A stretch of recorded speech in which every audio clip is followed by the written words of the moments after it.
मेरा भारत महान। जय श्री राम। इस बार बड़ी संख्या में विदेशी भी प्रयागराज पहुंचे हैं।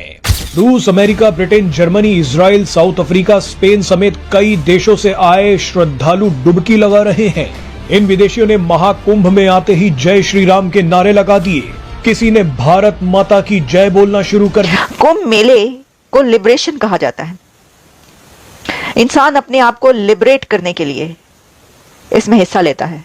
ये कॉन्शियसनेस को अपलिफ्ट करता है। वहां पर जाते हो तो आपको हर एक चीज वैसी नजर आती है, एक स्टोरी टेलिंग वे में बताई जाती है। तो वहां पर अगर देखा जाएगा कि जितने भी डिवोटीज आ रहे हैं वो सारे के सारे आई थिंक सो के in Indian word, in Hinduism you can say Ganga स्नान करने वाले हैं, like in Yamuna and in Ganga and in Saraswati. जुगत ब्रिगेड जो है चीमा साहब, ये पाकिस्तान के लिए बहुत बदनामी का बायस बन रहा है।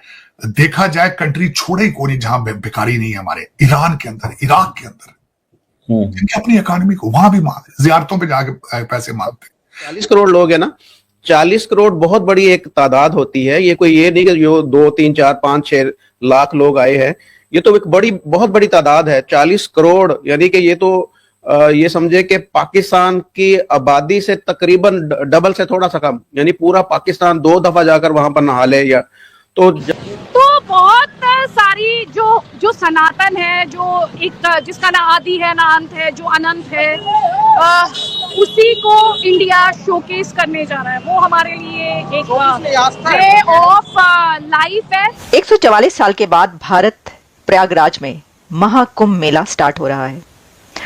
2017 में यूनेस्को ने कुंभ मेले को कल्चरल हेरिटेज के तौर पर। तो विदेशी भी डुबकी लगा रहे हैं। डुबकी लगाने के बाद इन विदेशियों ने महाकुंभ के बारे में जो कहा वो आपको हैरान कर देगा।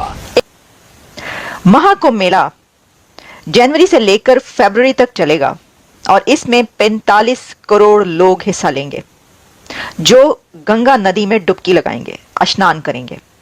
लेकिन कुंभ मेले का सबसे बड़ा एलिमेंट, सबसे बड़ी अट्रैक्शन नागा साधुस को कहा जाता है, क्योंकि कुंभ मेले के वक्त ही नागा साधुस नजर आते हैं और इससे पहले या इसके बाद साधु कहीं नजर नहीं आते।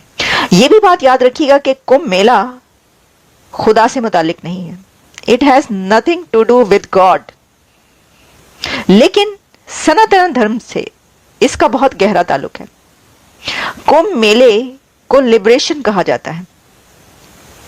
इंसान अपने आप को लिबरेट करने के लिए इसमें हिस्सा लेता है। यह कॉन्शियसनेस को अपलिफ्ट करता है और इसका डायरेक्ट ताल्लुक इंसान के कॉन्शियंस से है। इसका ताल्लुक किसी धर्म या इबादत या पूजा से नहीं है।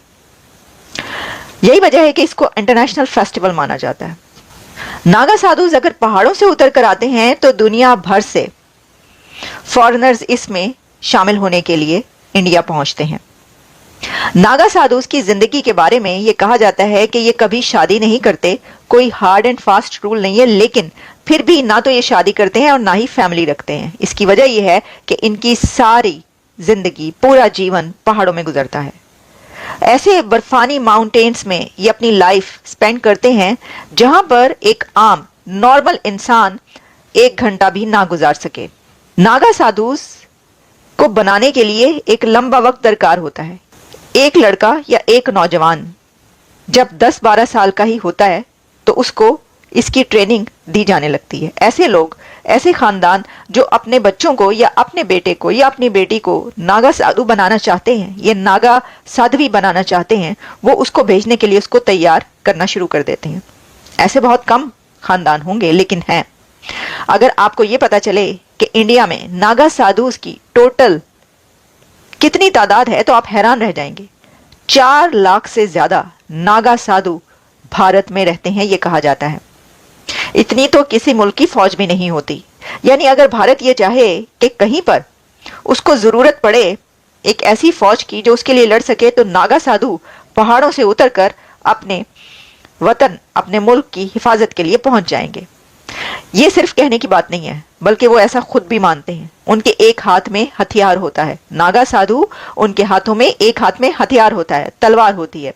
और कहा जाता है, सिर्फ कहा ही नहीं जाता बल्कि ये रियलिटी भी है कि अहमद शाह अब्दाली से लेकर मुगल एरा में और उससे पहले भी जब भारत पर हमले होते रहे तो उस वक्त नागा साधु वो लोग थे जिन्होंने इन हमलों का सामना किया। मैं फोटोज स्क्रॉल कर रही थी तो वहां पर हमें पंडित्स नजर आए हैं, अघोरीज नजर आए हैं, डिफरेंट लोग वहां पर आपको नजर आए हैं। मतलब आई थिंक सो कि इंडिया के पास जो मेजर बेनिफिट नजर आता है हम लोगों को, that is for their cultural traditions. और सॉरी टू से ये जो कुंभ का मेला मैं बताना भूल गई, इसलिए सेलिब्रेट किया जाता है for the strong faith and spirituality.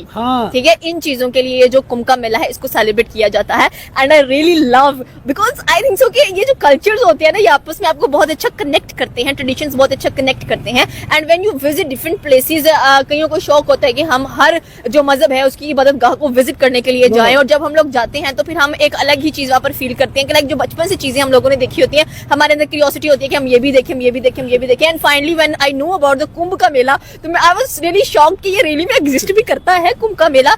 And seriously जैसे कि मैंने बात की कि it's the fight between the deities and the demons just for that nectar, अमृत जिसको कहा जाता है, ताकि कोई भी उसको पी ना ले और अमर ना हो जाए हमेशा के लिए। Maybe this was the story, if I am wrong you can correct me over there. And second thing was that के ये जो लड़ाई थी इनके दरमियान, डीमंस एंड डाइटीज के दरमियान, ये 12 साल तक, yes it was for 12 years straight. तो 12 इयर्स इसलिए इस कुंभ के मेले को 12 साल बाद जो सा है वो डेफिनेटली सेलिब्रेट किया जाता है। But surprisingly after 144 years, exactly इस दफा 144 इयर्स के बाद ये फेस्टिवल आ रहा है, ये मेला आ रहा है। क्या आपको क्या लगता है कि इंडिया में, भारत में जो ये मेला इतने अरसे बाद आ रहा है, उसकी क्या सेलिब्रेशन होंगी, क्या तैयारियां होंगी, और कितना आपको लगता है कि इसके ऊपर ओवरकम किया जाएगा और प्रॉफिट हासिल किया जाएगा? देखिए, प्रॉफिट की अगर आप बात की, एज आई सेड कि इंडिया अपने ट्रेडिशन, अपने कल्चर को बहुत ज्यादा प्रमोट करता है। एंड रेदर मुझे लगता है कि सबसे ज्यादा फॉरेनर्स भी नजर आते हैं इन प्लेसेस के ऊपर, क्योंकि they love to watch the culture of India. And